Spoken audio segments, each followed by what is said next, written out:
नमस्कार, स्वागत है आप सभी का रुचि ज्ञान Ganga audio book YouTube channel में। आप सुन रहे हैं अहम ब्रह्मास्मि पुस्तक का अंतिम अध्याय क्रिया योग और षोडश कलाएं। अगर आप मेरे चैनल पर नए हैं या अभी तक मेरे रुचि ज्ञान गंगा यूट्यूब चैनल को सब्सक्राइब नहीं किया है तो उसे सब्सक्राइब करें, ऑडियो वीडियो बुक्स को लाइक करें तथा अपने परिवार और दोस्तों के साथ साझा करें। आप अपनी प्रतिक्रिया हमें कमेंट सेक्शन में जाकर कमेंट करके बता सकते हैं। तो चलिए आज की आध्यात्मिक यात्रा शुरू करते हैं। क्रिया योग और षोडश कलाएं। पूर्णवदय पूर्णमदय रूपम क्रियात्व रूपम देह स्वरूपम ब्रह्मांड रूप मपरमचलम मदीयम त्वाम देव सेव सेवी शरण्यम प्रपद्ये। हमारा शरीर जो कि अपने आप में जड़ स्वरूप है, पूर्ण चैतन्यता युक्त बने और हमारे शरीर के समस्त अंग, इंद्रियों, तीसरा नेत्र तथा प्रत्येक अणु परमाणु अपने आप में विकसित हो, जिससे कि हम केवल एक छोटे से क्षेत्र में ही सीमित नहीं रहें, अपितु अणोर ऋयान महतो महियान शब्द को पूर्णता देते हुए एक अणु से महान बनने की प्रक्रिया की ओर अग्रसर हो सके और जीवन में कुछ ऐसा कर सके जिसके माध्यम से हम एक अणुवत पैदा होकर भी एक महान रूप में अपने जीवन को पूर्णत्व दे सके। ऐसा ही चिंतन करना मानव जीवन का मूल उद्देश्य है। भौतिकता के चक्रव्यूह में उलझकर मानव का मन और मस्तिष्क अंतर्द्वंद में उलझा रहता है और तब आदमी निर्णय नहीं ले पाता, वह सही ढंग से सोच नहीं पाता, उसकी विचारधाराएं परस्पर मंथन करने लग जाती है। तब अपने स्वार्थ और परमार्थ दोनों की भावनाओं से व्यक्ति यह विचार नहीं कर पाता कि जीवन में उसे क्या करना चाहिए, क्या नहीं करना चाहिए, क्या उचित है, क्या अनुचित है। और उस समय भी एक ऐसा प्रश्न पैदा होता है कि क्या हमारा जीवन अपने आप में एक क्षुद्रमय अस्तित्व व्यतीत करने के लिए है या जीवन में पूर्णता देने के लिए है।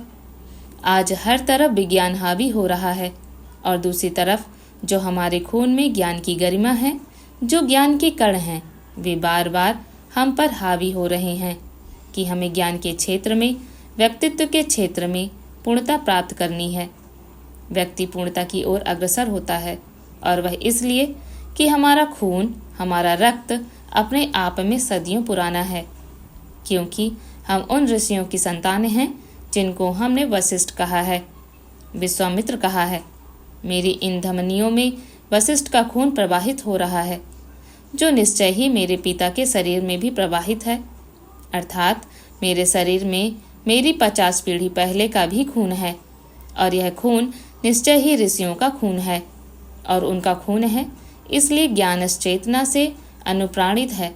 इसलिए बार बार हमारा मन, हमारा ज्ञान उबाल खाता है कि हमें साधना के क्षेत्र में कुछ करना चाहिए, हमें अवश्य ही कुछ प्रयत्न करने चाहिए। यदि हम ऐसा नहीं करेंगे तो हमारा जीवन बुझा बुझा सा रहेगा। जीवन में जो कुछ पूर्णता होनी चाहिए वह नहीं होगी। हमें जीवन में जो कुछ प्राप्त करना चाहिए वह नहीं कर पाएंगे, परंतु बाहरी सभ्यता हमारे विचारों के ऊपर बहुत अधिक प्रतिकूल दबाव डाल देती है, क्योंकि बाहरी सभ्यता कहती है कि ये सब ढोंग है, ये सब व्यर्थ है, ये दकियानूसी है, ये पिछड़ापन है। उनके अनुसार जीवन का एडवांस क्षेत्र तो यह है कि हम बहुत अधिक फॉरवर्ड हो जाएं, अपने आप को एडवांस कर दें, नाचे गाएं, खाएं पिएं और जितना हम भोगवादी प्रवृत्ति में जिंदा रह सकें रहें और फिर मर जाएं। और आज हम चारों तरफ यही देखते हैं, क्योंकि उनके जीवन का यह छद्म स्वरूप बाहरी सभ्यता से आया है, वह चाहे अमेरिकन सभ्यता हो या इंग्लैंड की सभ्यता हो। अमेरिकन सभ्यता तो 250 वर्ष ही पुरानी है, जबकि ईसाई सभ्यता तो 2000 वर्ष पहले पैदा हुई। लेकिन ये सभी सभ्यताएं अपने आप में 50,000 वर्ष पुरानी सभ्यता की तुलना नहीं कर सकती, क्योंकि उस सभ्यता का अपने आप में कोई आधार नहीं है, बेस नहीं है। उस सभ्यता में किसी प्रकार की गरिमा नहीं है। यदि एक वट वृक्ष की जड़ें 50 फीट नीचे होंगी, तभी 50 फीट पेड़ ऊपर चढ़ सकेगा और तब वह छाया दे सकेगा 2000 लोगों को। मगर एक छोटी सी बेल 2-4 लोगों को भी छाया नहीं दे सकती। 2000 वर्ष पहले की सभ्यता जो कि अभी आंख ही नहीं खोल सकी है और वह हम पर हावी होती है, तो इसका कारण केवल भोगवादी प्रवृत्ति है, और वह भोगवादी प्रवृत्ति भी हम साधना में पूर्ण रूप से देख चुके हैं। चार्वाक हमारे यहाँ एक ऋषि हुए हैं और उन्होंने कहा, भस्मीभूतस्य देहस्य पुनरागमनः कुतः, अर्थात यह शरीर तो भस्म होने के लिए है ही, यह शरीर तो खत्म होगा ही, कौन जानता है कि फिर ऐसा देह मिले या नहीं, और जब शरीर खत्म होगा ही तो फिर जितनी जिंदगी है उतनी भोग में व्यतीत की जाए। भोगवादी प्रवृत्ति कोई नए सिरे से पैदा नहीं हुई, मगर चार्वाक केवल एक ही चार्वाक पैदा हो सके, उसका कोई शिष्य पैदा नहीं हो सका, क्योंकि भोगवादी प्रवृत्ति जीवन की नाशवान प्रवृत्ति है। इस भोगवादी प्रवृत्ति में जीवन की पूर्णता नहीं है। यदि इसमें कुछ सार होता तो निश्चित रूप से चार्वाक के 2-4 हजार शिष्य होते ही, उनके ऊपर भाष्य लिखा जाता, ग्रंथ लिखे जाते, परंतु ऐसा कुछ नहीं हुआ, क्योंकि आज हम किसी भी भोग में कितने ही लिप्त हो जाएं, कितना ही ऐश कर लें, किसी भी पराई लड़की के साथ कुछ भी कर लें, हम कितना ही धन लूट लें, परंतु जब समाज में बात चलेगी तो यही कहा जाएगा, नहीं, ये सब नहीं होना चाहिए, दूसरी लड़की के साथ दिखना नहीं चाहिए, क्योंकि हमारे शास्त्र का आधार यह सब नहीं है।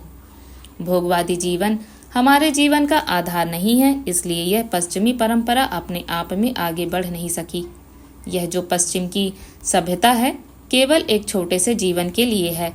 इस प्रकार का जीवन 20वें साल में पैदा होता है और 45वें साल में समाप्त हो जाता है। आपने शायद अमेरिका पूरी तरह से देखा नहीं होगा, लेकिन मैंने देखा है। ये 20 साल से 45 साल तक भोगवादी प्रवृत्ति में पूर्ण लिप्त है, मगर 45 वर्ष के बाद व्यक्ति ओल्ड पीपल्स होम में पड़े रहते हैं।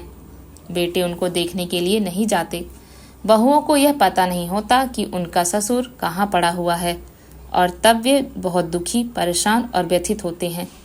सिसक सिसक कर, तड़प तड़प कर मर जाते हैं। सरकार उनको रोटी कपड़ा देती है, परंतु वे पड़े पड़े मृत्यु की कामना करते रहते हैं। मैं उन देशों के लोगों की बात कर रहा हूँ जो तुम्हारी नज़र में सबसे अधिक सभ्य हैं।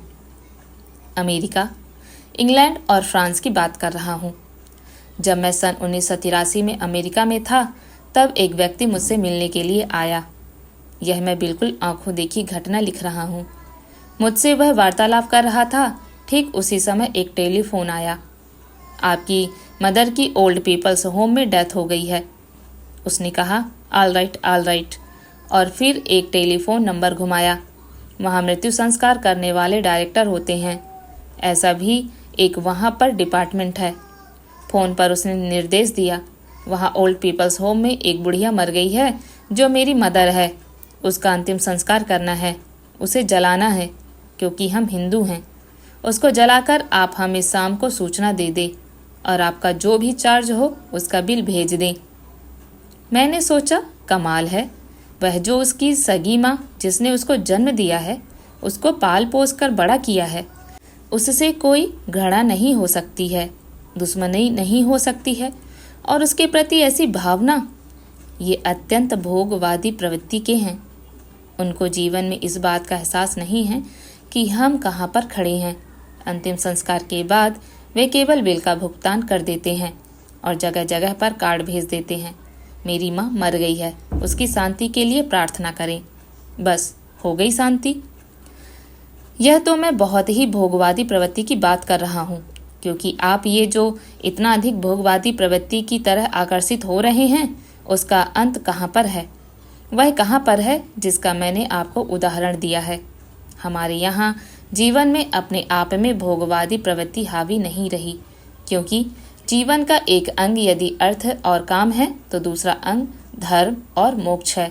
जैसा कि शंकराचार्य ने अपने श्लोक में कहा है, अणु रणीयान, मैं अणु से भी अणु अर्थात अत्यंत लघु रूप में पैदा हुआ हूँ, इसमें कोई दो राय नहीं है।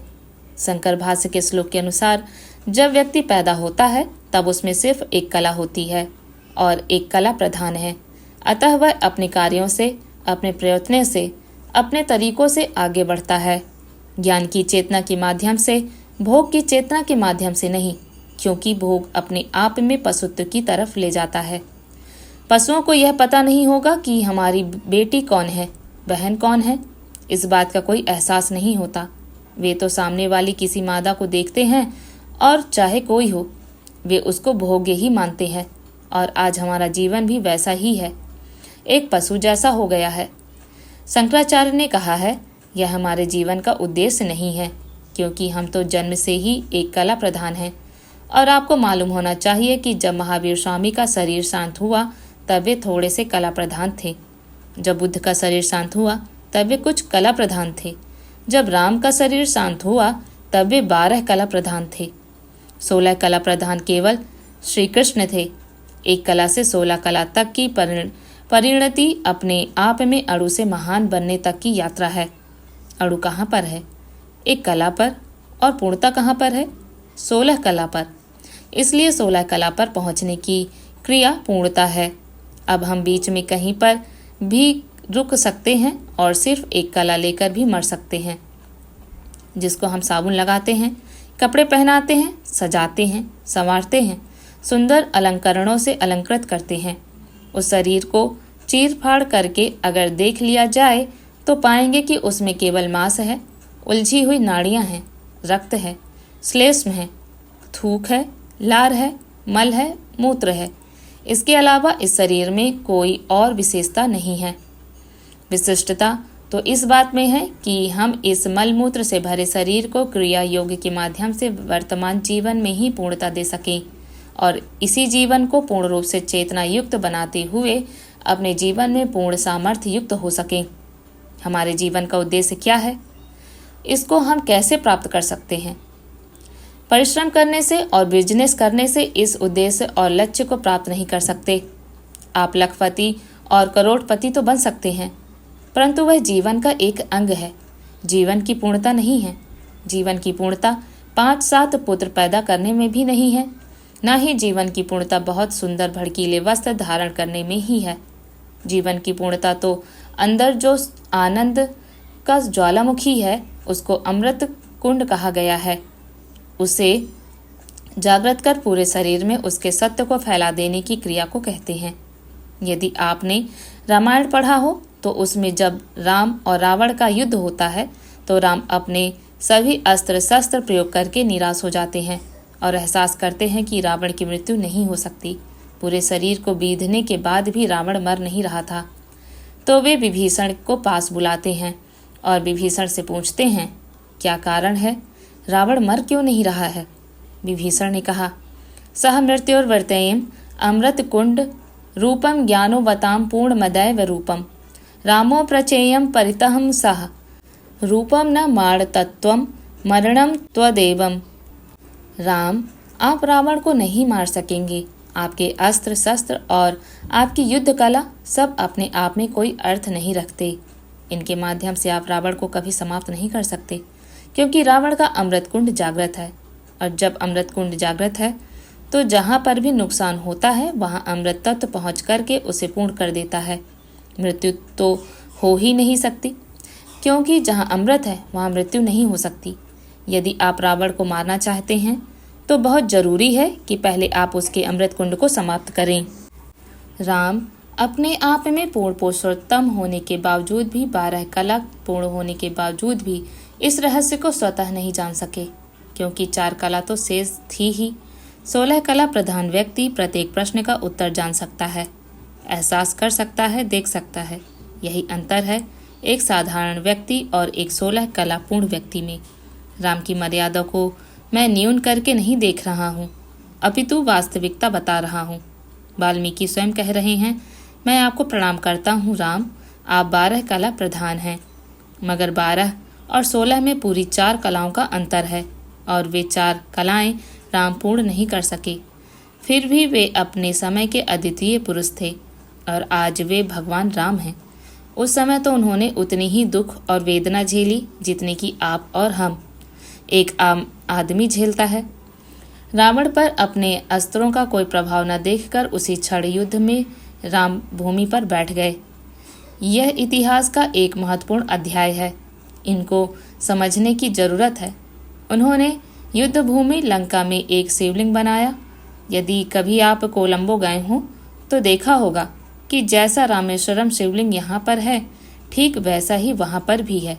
उसी युद्ध भूमि में राम ने शिवलिंग बनाया और पूजन करके भगवान शिव से प्रश्न किया, मैं हंतु हूँ, मैं मर जाऊंगा, इसमें कोई दो राय नहीं, और यह पराजय सूर्यवंश को समाप्त कर देगी, क्योंकि यह युद्ध केवल राम रावण युद्ध नहीं है, अपितु दो सभ्यताओं का युद्ध है। इन दो सभ्यताओं में आसुरी सभ्यता प्रभावी हो जाएगी, और इस युद्ध में यदि मैं समाप्त हो गया तो अपने पूरे परिवार को एक कभी न मिटने वाला कलंक देकर चला जाऊंगा, क्योंकि मैं समझ नहीं पा रहा हूँ कि किस प्रकार से इस अमृत कुंड को सुखाऊं। और उसी समय भगवान शिव उनको जो उत्तर देते हैं वही उत्तर इस पुस्तक का आधार है।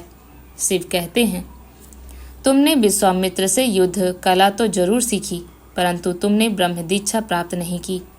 तुम युद्ध में तो पूर्ण निशांत हुए, परंतु तुम्हें इस बात का ज्ञान नहीं है कि मूलाधार से सहस्त्रार्थ तक पहुंचने की क्रिया क्या है। राम, तुम इस बात को भी नहीं समझ सके कि उस मूलाधार के ऊपर जो अमृत कुंड है, उस अमृत कुंड को प्राप्त किए बिना तुम जीवन में पूर्णता नहीं पा सकते। अवश्य ही तुम मृत्यु को प्राप्त हो जाओगे, आज नहीं तो 10 साल बाद, मगर अपयश के बाद, क्योंकि जीवन में जो कुछ प्राप्त होना चाहिए वह रावण ने तो किया, मगर तुम नहीं कर सके, और उस अमृत कुंड को समाप्त करके ही तुम उसको मृत्यु दे सकते हो। यह एक घोषणा है, यह एक चिंतन है, यह एक विचार है। वाल्मीकि रामायण में शिव स्वयं कहते हैं, राम, तुम पूर्ण नहीं हो, तुम मर्यादा पुरुषोत्तम तो हो, तुमने मर्यादा तो रखी है। मर्यादा यह कि मुझे यह काम करना चाहिए और यह काम नहीं करना चाहिए। अगर मेरे पिता ने मुझे वनवास दिया है तो मुझे वन में ही रहना चाहिए, नगर में नहीं जाना चाहिए, और इसलिए वे लंका में नहीं गए।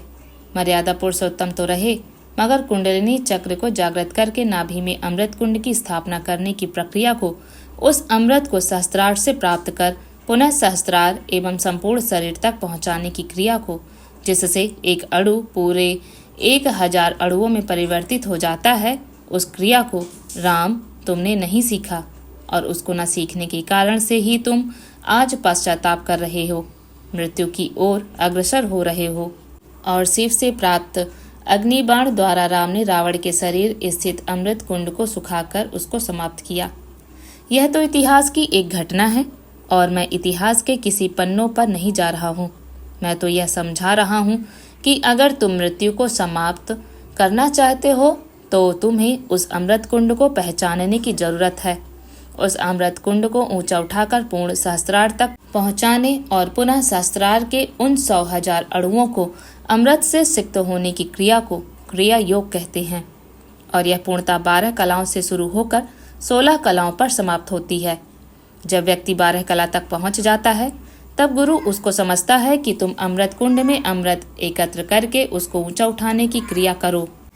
अभी तो तुम्हें यह मालूम ही नहीं कि अमृत कुंड कहाँ है, किस प्रकार से एक एक बूंद करके अमृत एकत्र होता है, किस तरीके के ज्ञान प्रवाह से उस अमृत कुंड में अमृत एकत्र किया जाता है, उस अमृत का ऊर्ध्वीकरण कैसे होता है, उसका विरोचन कैसे किया जाता है, उसे सहस्त्रार में विस्तृत कैसे किया जाता है, सहस्त्रार से पूरे शरीर में कैसे प्रवाहित किया जाता है। यह अपने आप में कुंडलिनी का एक पूरा परिच्छेद है, और इस पूरे व्रत क्रम को प्राप्त करने के लिए क्रिया योग को सीखना ही पड़ेगा। जीवन की पूर्णता 16 कला प्राप्त होना है। 16 में से 15 तो अंधकार में है, केवल एक कला हमारे पास में है, और जब 15 कलाओं का अंधकार पक्ष हमारे ऊपर हावी है तो हम किस प्रकार से ईश्वर के दर्शन कर सकेंगे, हम जीवन के पाप कहाँ से काट सकेंगे, हम जीवन की पूर्णता कैसे प्राप्त कर सकेंगे, जबकि हमने जीवन की यात्रा का मात्र एक चरण ही पार किया है। उस एक कला से आगे बढ़ते हुए दूसरी कला प्राप्त करें, तीसरी कला प्राप्त करें, और यदि व्यक्ति जीवन में तीसरी कला प्राप्त करते हुए मृत्यु को प्राप्त हो जाता है, तब भी उसके साथ ये संस्कार बने होते हैं, मिटते नहीं हैं। और जब व्यक्ति पुनः जन्म लेता है तब उसके जीवन में 3 कलाएं तो होती ही हैं, यद्यपि वह उस समय भी एक कला प्रधान ही होता है। किंतु थोड़ा सा भी साधना में आगे बढ़ जाए तो वह तुरंत 3 कलाएं प्राप्त कर लेता है। मैं आपको बता रहा हूँ कि साधना का क्षेत्र स्तर क्या है। यदि व्यक्ति में पूर्ण क्षमता है तो वह साधना करता हुआ एक जन्म में ही पूरी कलाएं प्राप्त कर सकता है। यदि व्यक्ति के पास कोई ऐसा गुरु है जिसको इस बात का ज्ञान हो कि इस व्यक्ति का विकास कहाँ तक है, यह तीसरी कला प्रधान है या 5वीं कला प्रधान है, लेकिन व्यक्ति कितनी भी उच्चता पर पहुंच जाए उसके चेहरे पर कोई अंतर नहीं आएगा। चेहरा और शरीर तो वैसा ही रहेगा, पर बौद्धिकता में अंतर आ जाएगा। एक कला से 8 कला युक्त होने में बाहरी रूप में कोई चेंज नहीं आएगा, किंतु उसमें साधनात्मक डिफरेंस तो आ ही जाएगा। अणु से पूर्णता तक, एक कला से 16 कला तक पहुंचने का जो रास्ता है, उस रास्ते को क्रिया योग कहा जाता है। क्रिया योग क्या है? किसी ग्रंथ में इस प्रकार का विवेचन नहीं किया जाएगा कि क्रिया योग का अर्थ क्या है। मैं आपको समझा देता हूँ। हम निष्क्रिय हैं। हम ये जो खाना खा रहे हैं, दौड़ रहे हैं, बच्चे पैदा कर रहे हैं, यह सक्रियता नहीं है, पशुता है। सक्रियता तो एक कला से 16 कला तक पहुँचने में है, और वह रास्ता बिल्कुल अलग है। उस रास्ते पर तीव्रता से बढ़ने को क्रिया योग कहते हैं। मैंने यह कहा कि हम सक्रिय नहीं, निष्क्रिय, इसलिए कि हमारा पूरा मस्तिष्क जो कुछ हमारे पास है उसका अमेरिका में सर्वेक्षण करने के बाद वहाँ के वैज्ञानिकों एवं डॉक्टरों ने यह निर्णय लिया कि व्यक्ति के पूरे मस्तिष्क में से केवल 10% भाग ही क्रियाशील है। 90% मानस चेतना मृतवत है, जिसका व्यक्ति प्रयोग नहीं कर पा रहा है। उसको ज्ञान नहीं है कि बाकी दिमाग का प्रयोग किस प्रकार किया जाए, इसका तरीका क्या है, इसको हम कैसे प्रयोग में लें। जब मुझे पंखा चलाने का ज्ञान नहीं है तो पंखा बंद ही पड़ा रहेगा, फिर उसका होना ना होना बराबर है। हमारे मस्तिष्क में एक सहस्रार ग्रंथि है। ग्रंथि का मतलब है मांसपिंड। ग्रंथि का मतलब है नाड़ियों का एक गुच्छा। यदि मैं आगे से हाथ काट दूं तो यहाँ पर भी नाड़ियों का एक गुच्छा होगा। यहाँ सभी मांसपिंड ही हैं और इन मांसपिंडों पर हमारा कोई कंट्रोल है ही नहीं। आप कान को क्यों नहीं हिला पाते? क्योंकि वह मांसपिंड अपने आप में निष्क्रिय है। उसके अंदर का जो गृह भाग है उसका प्रयोग तो हो रहा है, मगर कान की मांसपेशियों का प्रयोग नहीं हो रहा। अगर शरीर का कंट्रोल आपके हाथ में है तो जरा सोचिए, आप उंगली हिला सकते हैं पर नाक क्यों नहीं हिला पाते? सीना क्यों नहीं हिला पाते? आप नहीं हिला सकते क्योंकि शरीर आपके कंट्रोल में है ही नहीं। यह तो केवल बाहरी आवरण है। शंकराचार्य के इस श्लोक में अणु से महियान तक की यात्रा में जो उन्होंने बताया है, इस शरीर में 108 इंद्रियां हैं और मंत्र जप की माला में भी 108 मनके होते हैं। ये 108 मनके क्यों रखे गए? इसलिए कि इस माला के माध्यम से हमें ज्ञात हो सके कि हम साधना के क्षेत्र में बैठे हैं और साधना के क्षेत्र में हमें कहाँ बढ़ना है। वहाँ जहाँ हमें समस्त 108 उपनिषदों का निचोड़ प्राप्त हो सके। एक मन का घुमाते हैं तो एक उपनिषद पूर्ण होता है। कुल 108 उपनिषद हैं और हमारे शरीर की कुल ग्रंथियाँ भी 108 हैं। इन 108 ग्रंथियों में अधिकतर ग्रंथियाँ सुप्त हैं। मैंने अपने और दुनिया भर के लोगों ने तो कहा है कि 5 ज्ञानेंद्रियाँ हैं और 5 कर्मेंद्रियाँ हैं। 10 तो हमको मालूम है। कर्मेंद्रियों में हाथ, पैर, आँख, नाक, कान हैं। इनका कार्य है केवल सूंघना, देखना, स्पर्श करना, अनुभव करना, और 5 ज्ञानेंद्रियाँ हैं। मगर शंकराचार्य और पुलस्तर से यह कह रहे हैं कि 108 ग्रंथियाँ हैं। 108 में से यदि 10 इंद्रियों का ज्ञान है तो उसके बाद 98 इंद्रियां कहाँ चली गई? उनका आपको ज्ञान नहीं है। जिनका ज्ञान है वो मैंने आपको बता दिया है। हाथ का ज्ञान है, आप हाथ हिला देते हैं, परंतु आपको केवल 10% ही ज्ञान है। और जब आपको 98 इंद्रियों की जानकारी नहीं है तो आप उनका उपयोग भी नहीं कर सकते और नहीं कर सकते, इसलिए आप पैदा होते हैं और मर जाते हैं। अब आप पैदा तो हो गए, पर आपको यह मालूम नहीं कि आपको पहुंचना कहाँ पर है। पर मालूम इसलिए नहीं क्योंकि आपके पास कोई गुरु ही नहीं है। अगर हैं तो ऐसे जिनको खुद ही ज्ञान नहीं। वे तो खुद 5 ज्ञानेंद्रियाँ और 5 कर्मेंद्रियाँ लिए बैठे हैं। बच्चा राम राम बोलो, सदा सत्य बोलो। अब राम राम बोलो और सदा सत्य बोलो से तो उस यात्रा की पूर्णता नहीं प्राप्त कर सकते, क्योंकि सहस्त्रार को जागृत करना ही पूर्णता है। 1000 नाड़ियों से मिलकर जो गुच्छा बना है वह सहस्त्रा है। अगर आपने मधुमक्खियों का छत्ता देखा होगा तो ठीक वैसे ही सहस्त्रार होता है। आपको ज्ञान नहीं है कि आपका मन कहाँ पर है। दिल तो सीने में लेफ्ट साइड में पड़ा है, यहाँ तक तो विज्ञान पहुँचा, पर मगर मेरा मन कह रहा है कि आज गर्मी बहुत है। मेरा मन कह रहा है कि आज मैं बगीचे में घूम कर आऊँ। हृदय नहीं कह रहा। हृदय तो दूसरी चीज़ है, उसका काम तो धड़कना है। मन का काम है भावनाओं को उजागर करना कि यह मुझे अच्छा लगता है या बुरा लगता है। और मैं पूछ रहा हूँ उन डॉक्टरों से कि मन कहाँ पर है, मुझे निकाल कर दिखाएं तो सही। परंतु उनका कहना है नहीं, मन तो होता ही नहीं। जब मन है ही नहीं तो फिर मन ऐसा क्यों कह रहा है कि मुझे यह पसंद है। वास्तव में उनको खुद ही ज्ञान नहीं है कि यह मन कहाँ पर है। उनको खुद ही ज्ञान नहीं है कि ये जो मस्तिष्क में ऊपर सहस्त्रार छत्तों की तरह बना हुआ है वह सहस्त्रार क्या चीज़ है। एक लोहार का बेटा आसानी से एक लोहे की कील बना देता है। यदि मैं लोहे की कील बनाऊंगा तो या तो हाथ कुचल लूँगा या पैर काट लूँगा, पर लोहे की कील मुझसे नहीं बन पाएगी, पर उसे लोहार बना देगा। अब जो ज्ञानी है वही तो आपको बताएगा कि मन कहाँ है। प्राचीन काल में पूर्वजों को यह ज्ञान था, उनका पूर्ण सहस्त्रार जागृत था, इसलिए उनके बेटों को भी ज्ञान था। और इसलिए उस समय जो ऋषि पैदा हुए उनके पुत्र भी ऋषि ही हुए। ऋषियों को हमने त्रिकालज्ञ कहा, तीनों लोकों को देखने वाला कहा। और काल क्या होता है? कालो हयम निर्विधा विपुला च लक्ष्मी। काल का अर्थ है जो क्षय नहीं हो सके, जिसको समाप्त कर ही नहीं सकते, वह काल है। मैं यहाँ से ठेठ उस दीवार तक देख लेता हूँ, क्योंकि बीच में कहीं कोई बाधा नहीं है, इसलिए मेरी दृष्टि वहाँ तक पहुँच रही है। और काल का भी कोई अवरोधक नहीं होता। काल अपने आप में एक पूर्ण इकाई है। हम उसके टुकड़े नहीं कर सकते। हवा के टुकड़े नहीं हो सकते। यह अलग बात है कि आप हवा को अलग अलग गुब्बारों में भर दें, वो तो आप भर रहे हैं, पर हवा अपने आप में विभाजित नहीं हो सकती।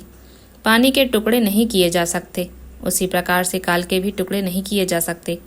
समय तो अपने आप में पूर्ण एक पट्टी है। इस किनारे पर खड़े होकर दूसरे किनारे पर दिखाई देगा। जरूरत है तो क्षमता की, और काल तो अत्यंत लंबा चौड़ा है।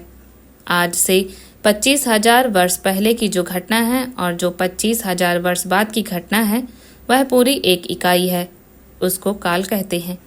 यदि एक सिरे से हम देखें, काल का दूसरा सिरा दिखना ही चाहिए। व्याकरण में समझाया जाता है कि एक भूतकाल होता है, एक वर्तमान काल होता है तथा एक भविष्य काल होता है। किसी से पूछें काल कितने प्रकार के होते हैं तो वह कहेगा 3 तरह के होते हैं, और हमने यह सब व्याकरण में पहली दूसरी क्लास में पढ़ा है। मगर मैं कहता हूँ कि वर्तमान काल जैसी कोई चीज़ है ही नहीं। काल तो केवल 2 ही होते हैं, भूतकाल और भविष्य काल। जो कुछ बीत चुका वह भूतकाल है। इस समय ठीक 3 बजे हैं तो 2:59 और 59 सेकंड भूतकाल है। जैसे 1 सेकंड पहले की घटना भूतकाल है और 1 सेकंड आगे की घटना भविष्यकाल है।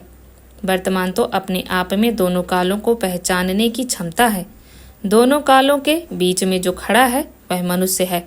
एक मनुष्य ही खड़ा हो सकता है। दोनों कालों के बीच में पशु नहीं। पशु पीछे का भी चिंतन नहीं कर सकता और आगे का भी चिंतन नहीं कर सकता, इसलिए तीसरा काल है ही नहीं। तीसरा, जिसे हम वर्तमान काल कहते हैं, उसको काल पुरुष कहा गया है। काल पुरुष मनुष्य को कहा गया है, भगवान को कहा गया, क्योंकि वही इस क्षण विद्यमान रहता है जिसे हम वर्तमान कहते हैं। उसी में क्षमता है आगे और पीछे देख सकने की। मैं देख सकता हूँ कि भविष्य क्या है और भूत क्या है, मगर दुर्भाग्य तो यह है कि काल के देख सकने की क्रिया हमें ज्ञात नहीं, इसलिए हमें भूतकाल का भी ज्ञान नहीं।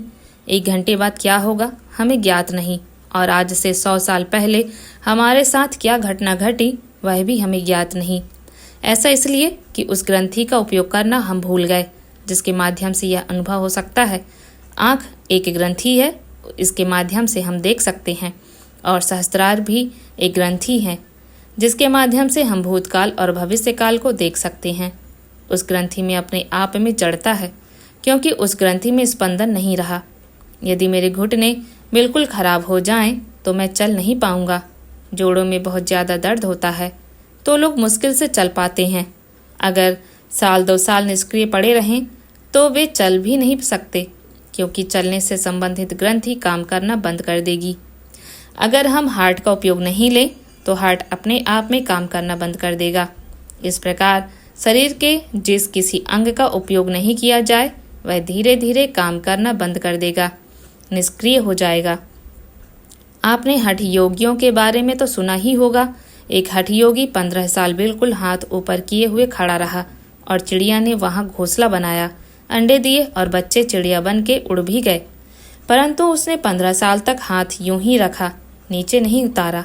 और जब 15 साल के बाद हाथ नीचे उतारने की कोशिश की तो हाथ नीचे नहीं उतरा क्योंकि हाथ की ग्रंथि, उसकी मांसपेशियां जाम हो गईं। फिर उसका जिंदगी भर हाथ ऐसे ही रहा।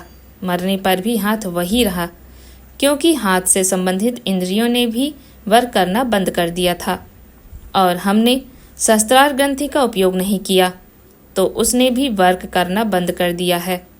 जिंदा तो है मगर वह एक्टिव नहीं है। मैंने कहा कि 90% हमारा मस्तिष्क एक्टिव नहीं है। जब कोई ग्रंथि कार्य नहीं करती तो उससे संबंधित कार्य भी हम नहीं कर पाते। आँख फूट जाएगी तो हम देख नहीं पाएंगे। सहस्त्रार ग्रंथि में कोई स्पंदन नहीं है इसलिए वह देख नहीं पा रही। ज्यों ही सहस्त्रार जागृत होता है तो सब कुछ स्पष्ट हो जाता है। उसका काम ही है पूरे भूतकाल और भविष्य काल को देख लेना। 5000 साल पहले शंकराचार्य कहाँ घूमे, कहाँ रहे, हम इसके माध्यम से देख सकते हैं। और इसी तरह से हम भविष्य को भी देख सकते हैं कि मैं 200 साल बाद कहाँ जाऊंगा। इस पूरे जीवन को पूर्ण समग्रता के साथ देखने की जो क्रिया है वह सहस्त्रार ग्रंथि के माध्यम से ही संभव है। इसी सहस्त्रार ग्रंथि अथवा छठी इंद्रिय को जागृत करने की प्रक्रिया को क्रिया योग कहते हैं। मनुष्य का उस ग्रंथि से संयोग करने को क्रिया योग कहते हैं। अब आप पूछेंगे क्या जरूरत है इस ग्रंथि को जागृत करने की? तो मैं पूछता हूँ, आपको आँख की क्या जरूरत है? आप लकड़ी के सहारे भी चल सकते हैं, फिर आपको आँख की जरूरत ही क्या है? सहस्त्रार जागृत नहीं है इसलिए तो हम बड़े दुखी रहते हैं कि भगवान जाने 4 महीने बाद क्या होगा। परंतु भगवान कौन सा? हम तो खुद कह रहे हैं अहम ब्रह्मास्मि, मैं ब्रह्मा हूँ और मैं सब कुछ जानता हूँ। तो भगवान फिर कौन सा है? और यह ऊहापोह की स्थिति इसलिए है क्योंकि जो हमारा चेतना युक्त स्थान है वह अपने आप में सक्रिय नहीं है। हमारे शरीर के कई अंग सक्रिय नहीं हैं। वे जिन्हें हम मूलाधार, स्वाधिष्ठान, आज्ञा चक्र कहते हैं, उनमें निहित शक्ति अभी सुप्तावस्था में है। आप पूछेंगे क्या मूलाधार होता है गुरुजी? मैं आपसे पूछ रहा हूँ, क्या हृदय होता है? क्या अनुभव किया जा सकता है कि हृदय है? यदि यहाँ चीरा लगाएं तो देख सकते हैं। यदि ऑपरेशन द्वारा चीरा लगाएं तो जैसा मूलाधार का आकार बताया है बिल्कुल वैसा ही नाड़ियों का गुच्छा दिखाई पड़ता है। अब उसको स्पंदित करने की जरूरत है। जब उसको छोड़ेंगे तो वह अपने आप जागृत होगा और जागृत होगा तो उसका जो काम है वह अपने आप करने लग जाएगा। उस आदमी को एहसास होगा कि पिछले जीवन में तो यह था ही और इस जीवन में भी यह है और आगे भी यह होगा। ये कृष्ण खड़े हैं, यह द्वारिका है, ये सब प्रक्रिया क्या है? इन सारी घटनाओं को देख पाने की क्षमता को त्रिकालदर्शिता कहते हैं। एक काल तो मैं हूँ ही, एक भूतकाल और एक भविष्यकाल, इन तीनों को मिलाकर मैं एक काल पुरुष सिद्ध होता हूँ। इन सारी एक्टिविटी को हिंदी में क्रिया कहते हैं और इन सारी क्रियाओं से मनुष्य को जोड़ने की प्रक्रिया को क्रिया योग कहते हैं। इस क्रिया योग के माध्यम से हम एक कला से छलांग लगाकर सीधा 5वीं कला पर पहुंच सकते हैं। दूसरी तीसरी कला पर रुकने की जरूरत नहीं है। क्रिया योग सिद्ध होने का मतलब है आप 5वीं कला पर हैं। 16वीं कला तो दूर है, परंतु आप यदि 5वीं कला पर जाना चाहें तो क्रिया योग का अभ्यास करिए। और यदि आपको 16वीं कला पर जाना है तो भी रास्ता यही है, क्रिया योग है। कुंडलिनी जागरण के माध्यम से और इसके माध्यम से जब हम आगे बढ़ेंगे तो अपने आप में जीवन की पूर्णता प्राप्त हो पाएगी। महात्मा गांधी जैसे व्यस्त व्यक्तित्व ने भी स्वामी योगानंद से प्रार्थना की, यदि आप प्रसन्न हैं तो कृपया मुझे क्रिया योग सिखा दीजिए। और वशिष्ठ ने भी यही इच्छा को अपने गुरु से, ब्रह्मा यदि आप प्रसन्न हैं तो मुझे क्रिया योग सिखा दीजिए। शंकराचार्य ने कहा है, पूर्व वृद्धा पूर्व भवेत पूर्वशः क्रियाम पूर्वदमेव तुल्यम। क्रिया योग जैसी कोई अन्यतम विद्या नहीं है, परंतु आज क्रिया योग को समझने वाले व्यक्ति तो नहीं है। क्रिया योग पर सुनने वाला व्यक्ति तो हो सकता है, पर क्रिया योग पर बोलने वाला, समझने समझाने वाला व्यक्तित्व दुर्लभ है, क्योंकि पूरे 108 उपनिषदों को मंथन करके जिस रस को निकालते हैं उसको ही क्रिया योग कहते हैं।